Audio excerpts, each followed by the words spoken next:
இருக்கிறது. அதனால் இந்த தேர்தல் காலத்தில் அண்ணன் சீமானுடைய குரல் ஒலிக்கணும் அப்படிங்கிற குரல்கள் அதிகமாக ஒலிப்பதனால நிச்சயமாக அதை பரிசீலனை பண்ணுவார் அப்படின்னு நான் எதிர்பார்க்குறேன்.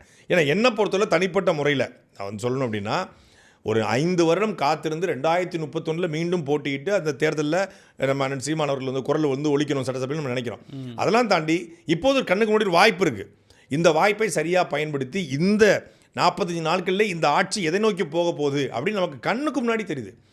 அதாவது காற்றாற்று ஆட்சிம்பாங்க இல்லையா, அதுபோல் ஒரு ஆட்சி நடக்க போகுது. நான் நினச்சதை செய்வேன். என் தயாரிப்பாளர் டெல்லியினுடைய பிரதிநிதி, அவன் கன்னடனாக இருக்கான், எவனாக இருக்கான்.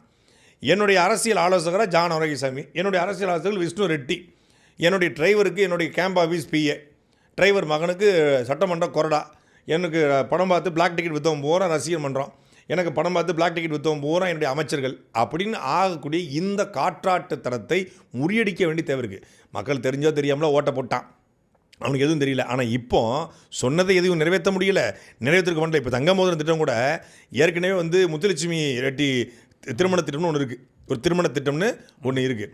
இப்போ இந்த தங்கமோதர திட்டத்தை எங்கே கொண்டு வைக்கிறது, இதுக்கு நிதி எங்கே கேட்கறது, மத்திய அரசு கேட்குறதா எங்கே கேட்குறது, விழிப்புதுங்கி நிற்கிறாங்களா அதிகாரிகள். ஒரு திட்டத்தை அறிவிச்சிட்டாங்க, ஆனால் அறிவித்த பிறகு நிதி இல்லை, நிதி இல்லாமல் தடுமாறி நிற்குது.